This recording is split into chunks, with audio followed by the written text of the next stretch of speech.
Shalom, Jemaat GBI Swiss yang dikasihi Tuhan. Saya akan membacakan kegiatan sepekan minggu ini. Yang pertama, Morning Worship atau ibadah doa pagi tetap diadakan setiap hari Senin sampai dengan Sabtu pada pukul 5 pagi sampai dengan 6 pagi di rumah masing-masing. Namun, untuk hari Kamis dan Sabtu diadakan secara virtual melalui aplikasi Zoom. Selanjutnya, live group atau komsel tetap diadakan secara virtual atau onsite dengan waktu yang sudah ditentukan dan disepakati bersama, tentunya juga dengan memperhatikan protokol kesehatan. Kami GBI Swiss mengucapkan terima kasih kepada Bapak Ibu Saudara sekalian atas kesetiaannya dalam menabur untuk pekerjaan Tuhan di tempat ini. Tuhan Yesus memberkati kita semua. Gembala Sidang dan tim pastoral mengucapkan selamat ulang tahun kepada Desi Natalia Siswoyolawa 13 Desember, Pendi E 15 Desember, Denis Mulyawan Basri 16 Desember, Regel Nathanael Daumanu 19 Desember. Umur panjang di tangan kanannya, kekayaan dan kehormatan di tangan kirinya. Demikianlah waktu sepekan, saya ucapkan terima kasih. Salam sehati. Shalom Jemaat Swiss, apa kabar semuanya? Senang sekali berjumpa dengan Anda dan kembali lagi dalam ibadah online atau ibadah di rumah saja. Dan memasuki di bulan Desember, suasana Natal sudah semakin terasa. Dan biarlah Roh Kudus boleh hadir dalam hidup kita semua. Sebab Tuhan Yesus telah lahir ke dunia, terlebih lagi lahir di hati kita semua. Oleh sebab itu Bapak Ibu Saudara, mari persiapkan hati kita semua untuk sama-sama menyembah, memuji dan mempermuliakan nama Tuhan. Selamat hari Minggu, selamat beribadah. Tuhan Yesus memberkati dan menyertai kita semua. Haleluya.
siapkan hati untuk menyembah Tuhan. Kami mau berkenan kepadamu Tuhan. Pulihkan hati kami agar selalu seperti-Mu Bapa.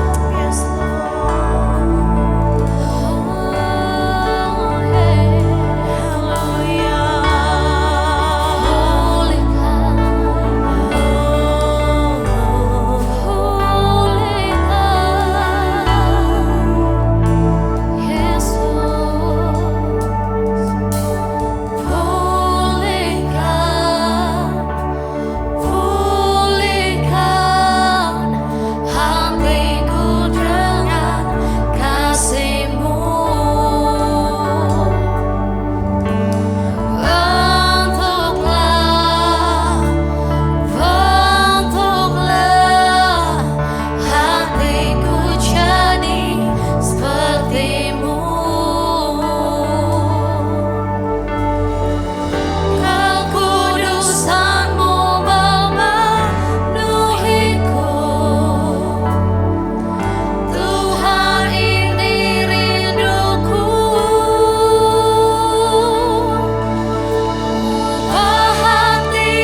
Shalom, sungguh sukacita saya masih diberi kesempatan untuk boleh beribadah dan melayani di GPI Swiss.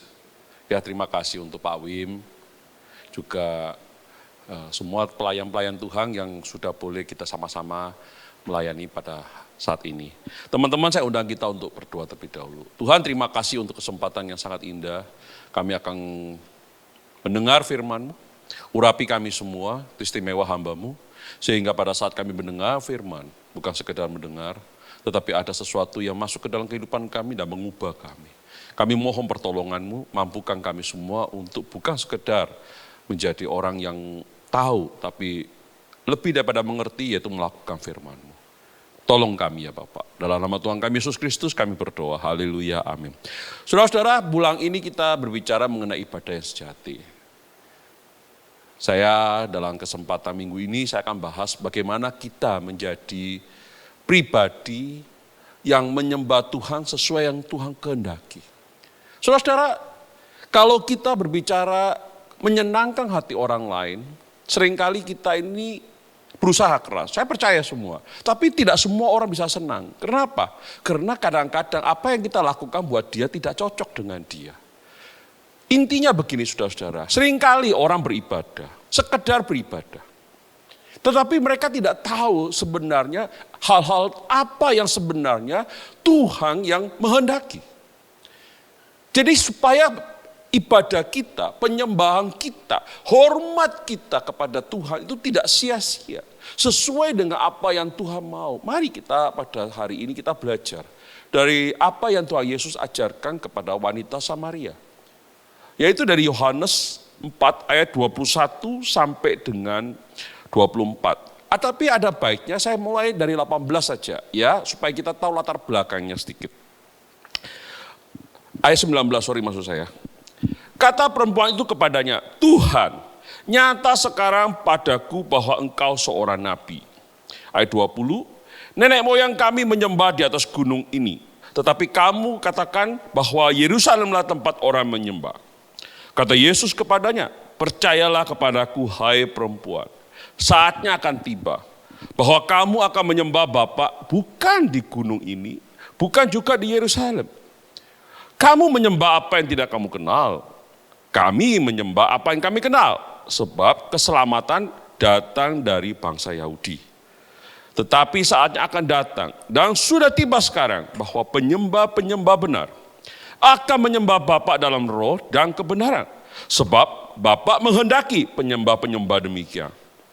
Allah itu roh, dan barang siapa menyembah dia harus menyembahnya dalam roh dan kebenaran.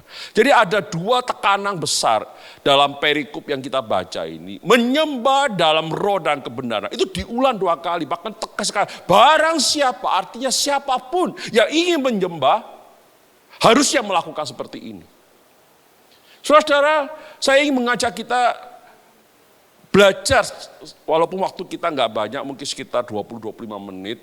Tapi saya ingin mengajak kita melihat apa sih sebenarnya konteksnya dalam perikop ini yang ingin kita bahas terkait dengan tema kita. Memang ada beberapa poin yang bisa kita dapat, tapi kita nggak bahas ke sana. Yang penting sekarang kita bagaimana kita menjadi penyembah-penyembah yang sesuai dengan apa yang Tuhan mau, supaya apa yang menjadi ibadah kita, apa yang menjadi sikap hormat kita, bukti penyerahan diri kita, bukti bahwa kita mengandalkan Tuhan itu cocok dengan maunya Tuhan. Saudara-saudara, ayat 19-20 kalau kita baca, kata perempuan itu kepada Tuhan. Tuhan di sini bukan Tuhan dalam arti Tuhan Yesus, tapi lebih kepada Tuhan.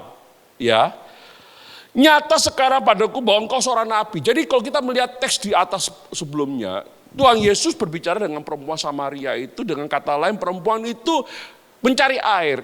Yesus juga minta air kepada dia dan dia ditawari Yesus air kehidupan, dia mau. Dia minta. Saya nggak bahas itu. Tetapi kita melihat apakah dimaksud dengan menyembah Allah sesuai dengan Allah kehendaki. Ayat 19-20 menunjukkan bagaimana perempuan ini ada kebingungan. Kenapa saya katakan bingung? Ayat 20 jelas berkata, nenek moyang kami menyembah di atas gunung ini. Kata gunung ini menunjuk kepada gunung Gerizim. Tetapi kamu katakan bahwa Yerusalemlah tempat orang menyembah. Saudara-saudara, kita melihat ayat ini, kamu katakan ini terkait dengan nabi. Karena dia katakan nabi, engkau nyata seorang nabi. Saudara-saudara, kita perlu tahu sedikit latar belakangnya. Orang Samaria itu berbeda dengan orang Yahudi. Oke? Orang Samaria itu hanya menerima 5 kitab Musa. Selain itu mereka tidak terima. Ini perjanjian lama tentu dalam konteks ini. Sehingga pada saat mereka menerima itu ada beberapa perbedaan juga. Termasuk kalau kita melihat di Ulangan 27 ayat 4 dan 5. Saya nggak akan baca karena terbatas waktu. Tapi saya ini menjelaskan. Di dalam kitab yang dipegang oleh orang Yahudi, ya, Yosua diperintahkan untuk membangun di Gunung Ebal. Tetapi menurut kitabnya orang Samaria itu di Gunung Gerisim. Jadi ada perbedaan. Saya tidak tahu ada apa. Dan banyak penafsir berkata ini sesuatu yang kita nggak ngerti. Mungkin politik, mungkin kesalahan teks atau bagaimana. Tapi yang perlu kita tahu menurut sejarah kedua gunung ini berdekatan, berhadapan. Dan orang-orang daripada Samaria itu tidak ngerti bahwa ada di 2 Tawarik 6 ayat 6 Tuhan berkata, Yerusalemlah tempat kediamanku. Karena mereka tidak terima 2 Tawarik, mereka hanya terima 5 kitab Musa. Kita ngerti latar belakangnya, sehingga kemudian terjadi, perempuan ini berkata, nenek moyang kami menyembah di atas gunung Gerisim. Tetapi kamu katakan dalam arti menurut Nabi Israel, Yerusalemlah tempat seharusnya kita menyembah. Saudara, ini ada kebingungan. Perempuan ini sudah mau menerima air hidup. Dia meminta. Tetapi untuk orang yang sudah menerima air hidup, dalam arti menerima Tuhan, menerima anugerah Tuhan untuk selamat, dia ingin ada sesuatu yang, kalau saya ambil secara praktis, bagaimana kita menyembah Tuhan. Ada kebingungan. Saudara, ini terjadi juga kepada kita. Hari ini banyak orang yang masih terikat dengan katanya tradisi-tradisi, aturan-aturan yang nggak jelas. Bahkan mungkin ada yang berbau kekristenan. Padahal itu sebenarnya bertentangan dengan firman Tuhan. Hari ini kita belajar, Tuhan Yesus mengajar kita melalui firman pada konteks perempuan ini kebingungan. Loh, kami harus menyembah kemana? Perhatikan ayat 21. Kata Yesus kepadanya, percayalah kepadaku, hai perempuan, saatnya akan tiba bahwa kamu akan menyembah Bapa, bukan di gunung ini dan bukan juga di Yerusalem. Saudara-saudara, ini memberi gambaran kepada kita bahwa Yesus ingin menjelaskan kepada perempuan ini, tapi satu hal yang lebih penting. Apapun yang dijelaskan sama Yesus tidak akan ada gunanya, tidak akan ada berdampak apapun kalau perempuan itu tidak mau percaya. Saudara-saudara, seringkali kita sebagai hamba Tuhan menerima orang yang ingin konseling.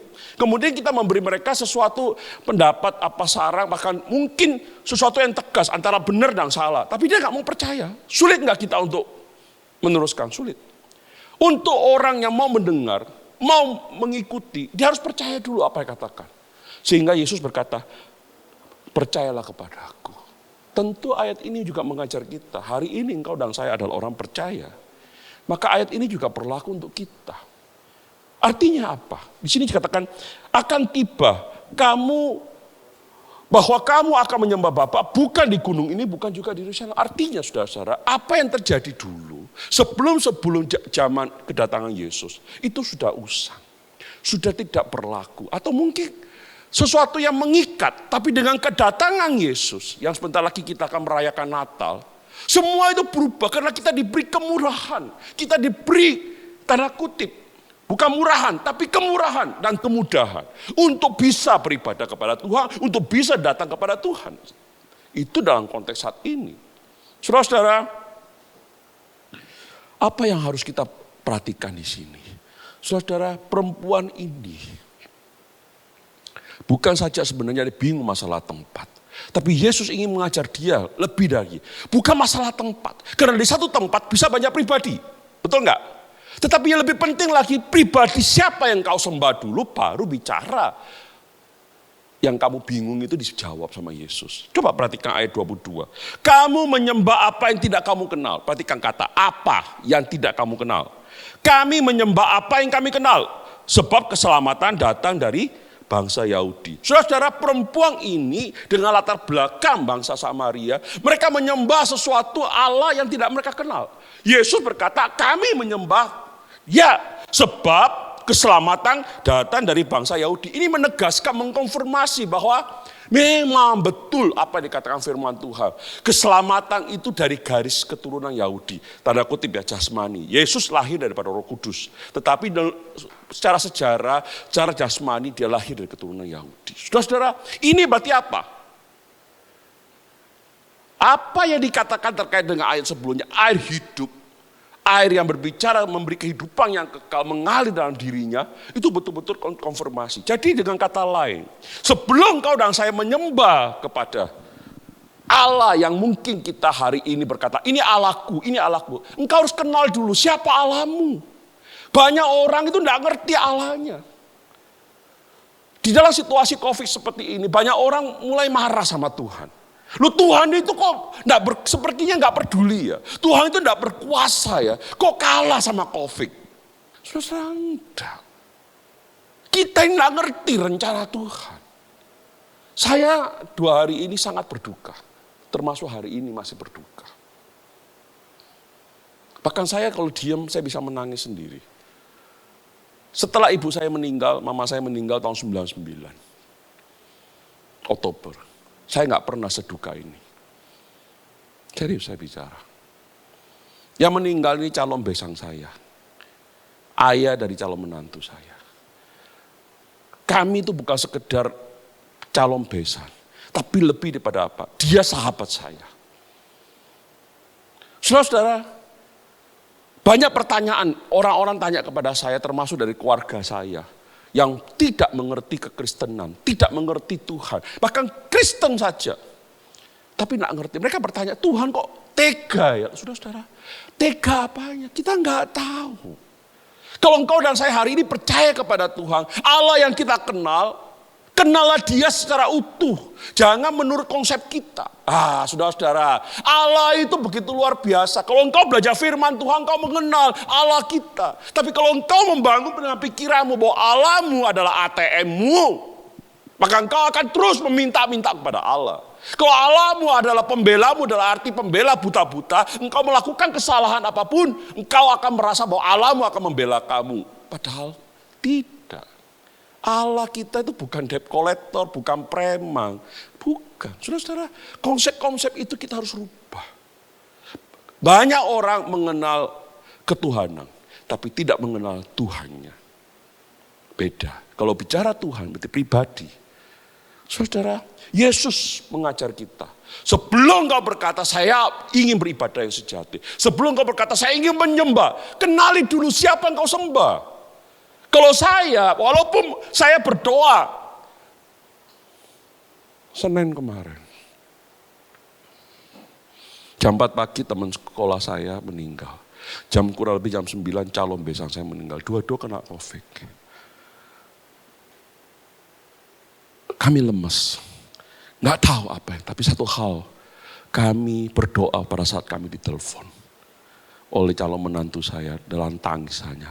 Kita berkata, kita bersyukur pada Tuhan. Kita tidak tahu apa yang terjadi, tapi kita yakin dan percaya bahwa Tuhan tidak pernah salah. Tuhan pasti benar dan pasti apa yang dilakukan Tuhan sesuatu yang baik. Bukan menurut kita, menurut Dia. Yang ada dalam hidup kita adalah bagaimana kita tetap percaya kepada Dia. Walaupun kita berduka, walaupun, tapi kita tetap percaya. Itulah kalau kita mulai mengenal Tuhan kita, mulai percaya dengan Dia, apapun yang terjadi hidup kita, tidak pernah merubah kita untuk menyembah Dia. Karena kita tahu Dia pribadi yang benar. Sedangkan kita pribadi yang penuh dengan dosa, kesalahan, kekeliruan. Betul saudara-saudara? Ini dulu. Dan terlebih lagi, Yesus memberi gambaran dari keselamatan dari bangsa Yahudi. Artinya, keselamatan tidak ada dari tempat lain. Hanya dari Yesus Kristus. Ini meyakinkan perempuan ini. Jadi Allah yang kita sembah, engkau kenal. Allah yang betul-betul memang juru selamat. Nah, saudara-saudara, kalau seperti itu enak kita. Oh, kita sudah tahu kepada siapa kita akan menyembah. Kepada siapa kita akan beribadah. Tidak bingung lagi, tidak bingung kiri kanan. Itu baru. Mulai terjawab pertanyaannya. Kemudian kita melihat di ayat 23. Perhatikan, tetapi saatnya akan datang dan sudah tiba sekarang. Kalimat saatnya akan datang dan sudah tiba itu ada sedikit mempunyai pengaruh eskatologi. Ya, kalau kita belajar eskatologi ada istilah already but not yet. Saya sudah akan jelaskan dalam konteks khotbah hari ini. Tetapi secara singkat gini, bagi orang tertentu itu belum datang. Bagi kita itu sudah terjadi karena kita di dalam Tuhan dan janji itu tergenapi. Dan itu juga berbicara apa? Waktunya Tuhan bukan waktunya kita. Bagi Tuhan tidak ada yang akan datang, semua sudah terjadi.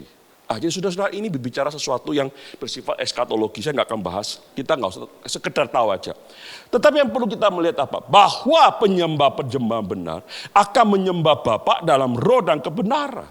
Saudara-saudara, perhatikan baik-baik, tetapi saatnya akan datang dan sudah tiba bahwa penyembah benar akan menyembah Bapa dalam roh dan kebenaran. Ada beda enggak 22 dan 23? Kalau 23 berkata, apa yang kamu sembah? Masih apa?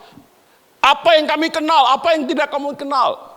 Kamu tidak kenal dan kami kenal. Saudara-saudara, tapi ayat 23 sudah berkata Bapa. Artinya memberi suatu gambaran. Yesus, kita sebagai orang percaya. Saudara-saudara perhatikan. Bukan sekedar lagi berkata apa yang kami kenal, tapi kita punya Bapa. Wow, kalau kita ngerti itu bukan lagi apa yang kita kenal. Kalau apa itu berbicara sesuatu, tapi bicara Bapa itu spesifik, jelas satu pribadi. Wow, jadi tidak ada yang lain lagi. Bapa yang bagaimana? Bapa dikatakan yang menghendaki penyembah-penyembahnya demikian. Penyembah apa? Menyembah dalam roh dan kebenaran. Alasannya jelas 24.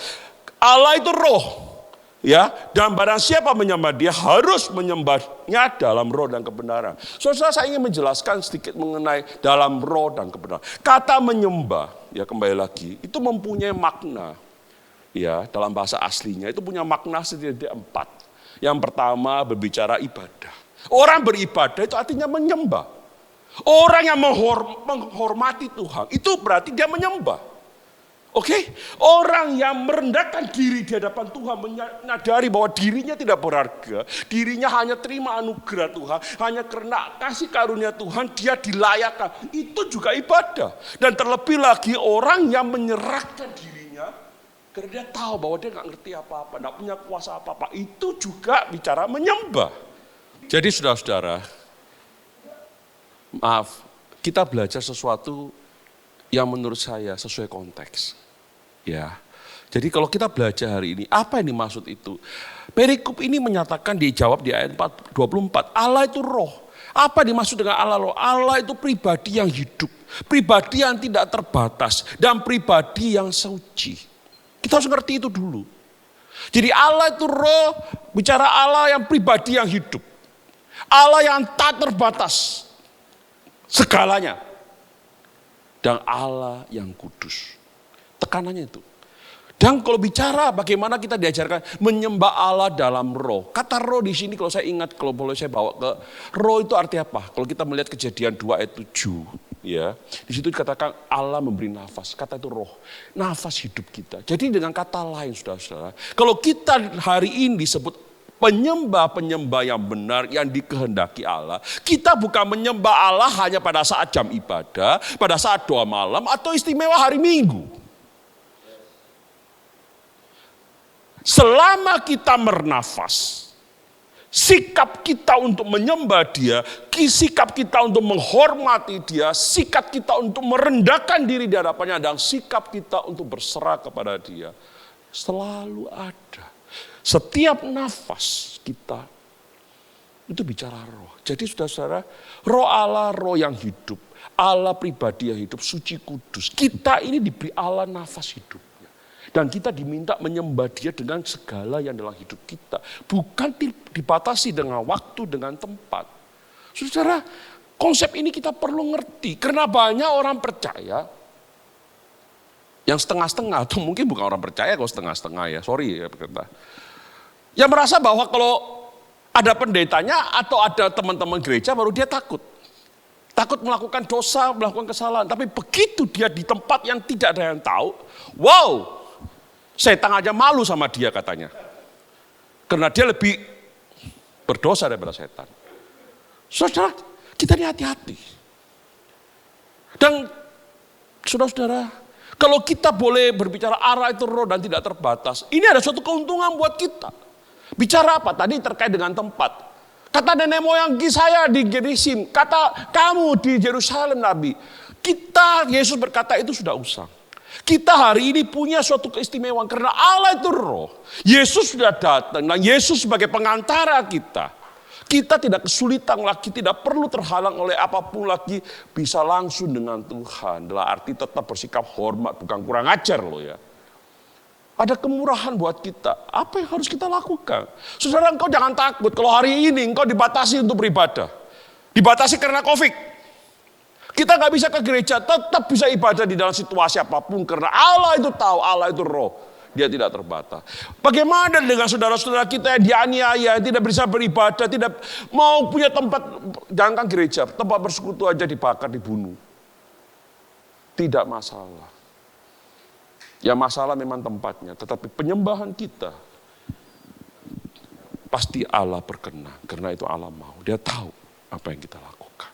Saudara-saudara, itulah yang saya singkat waktu bicara mengenai menyembah Allah dalam roh. Artinya, seluruh napas hidup kita adalah sikap ibadah kita kepada Tuhan. Dan bukan itu saja, di sini dikatakan dan dalam kebenaran. Saudara-saudara, Tuhan kita itu bukan Tuhan yang mau disembah-sembah saja.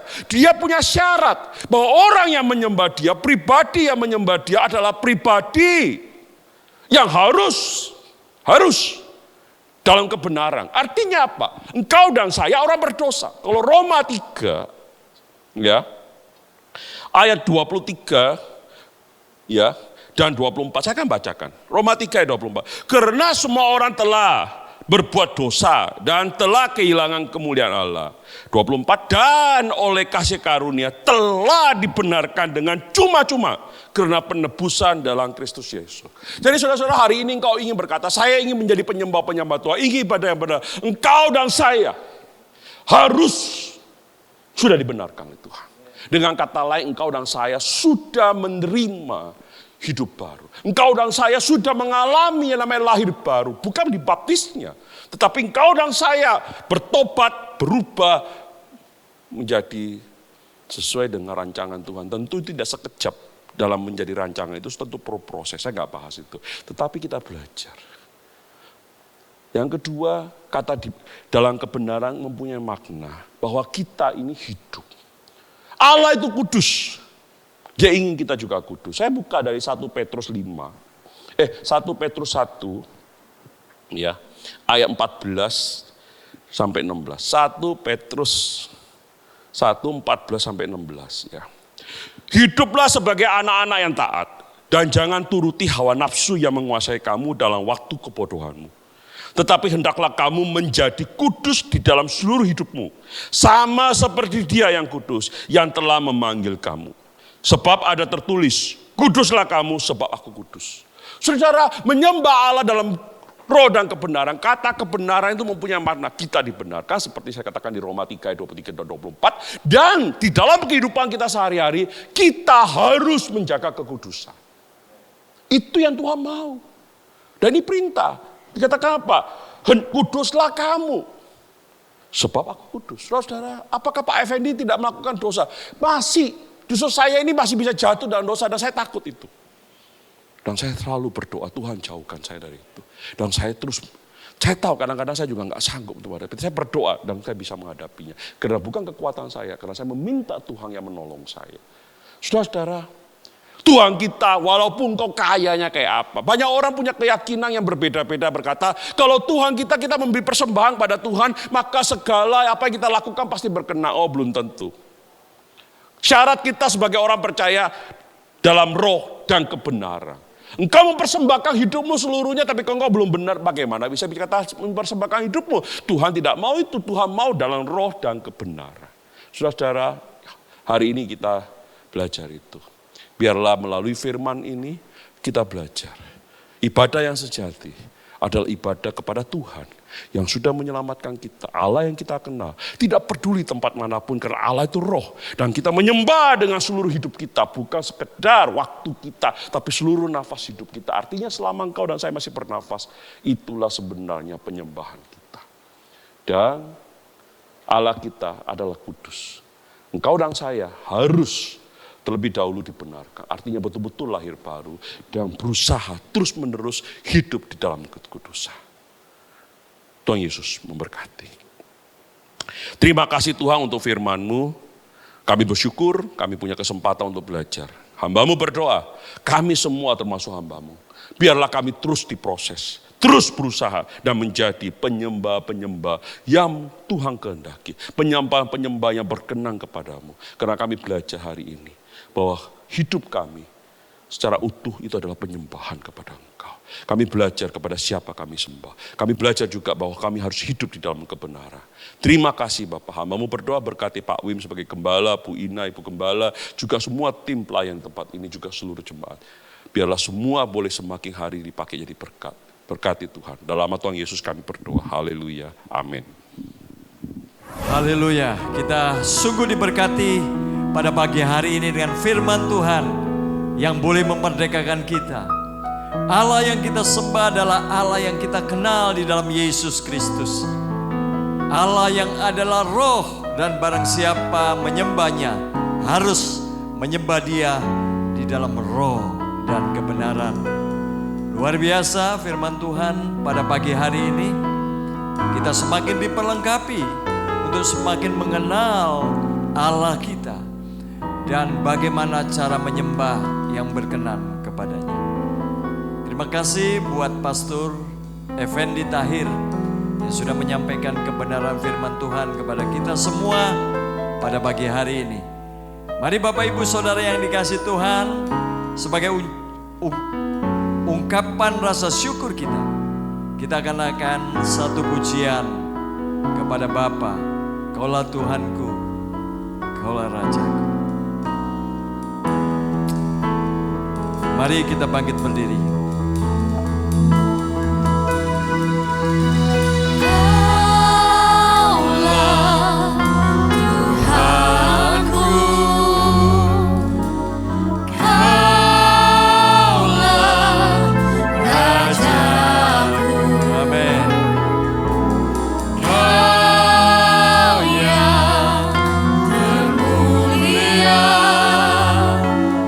Di bumi dan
kasih Bapa untuk firman Tuhan.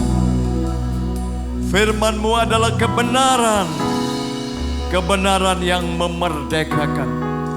Kami bersyukur karena oleh kasih karunia-Mu kami boleh menerima anugerah keselamatan di dalam Yesus Kristus.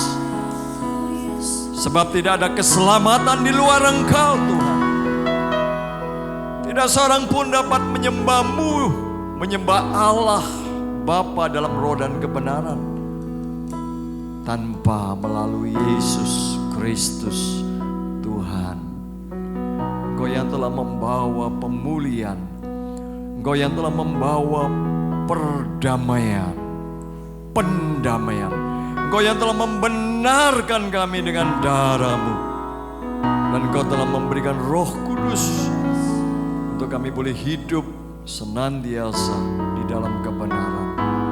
Engkau telah menghidupkan roh kami Tuhan, sehingga dimanapun kami berada, disitulah kami boleh menyembah-Mu, beribadah kepada-Mu, dan mempermuliakan nama-Mu.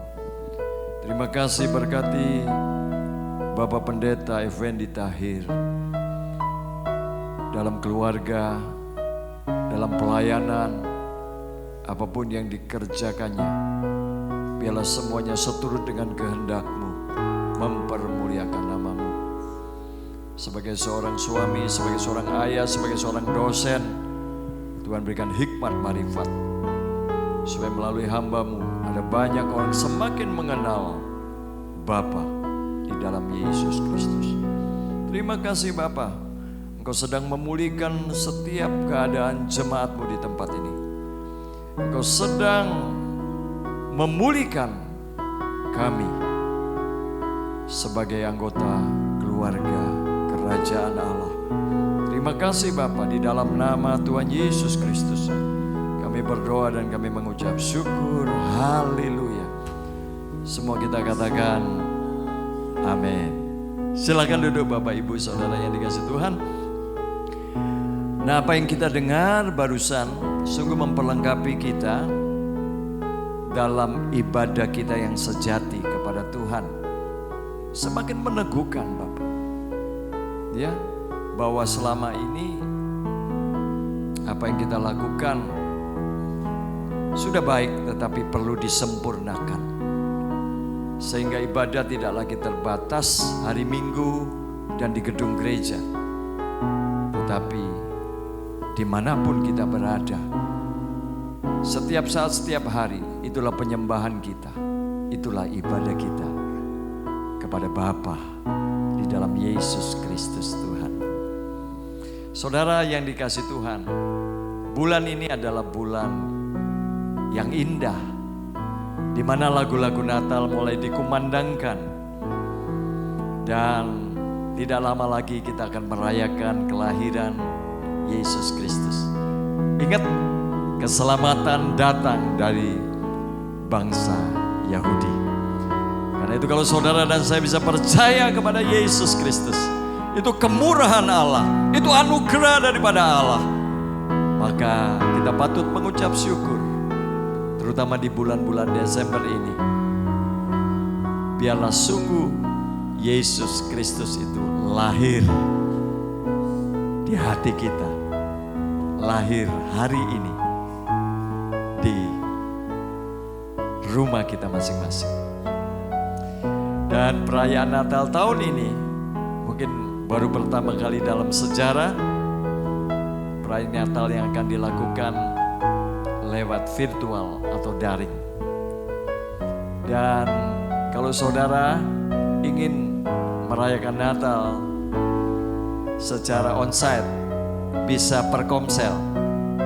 Di halaman belakang, halaman yang terbuka, kami sudah siapkan, kami akan hias sehingga suasana Natal bisa kita rasakan tetap di kondisi COVID Academy ini.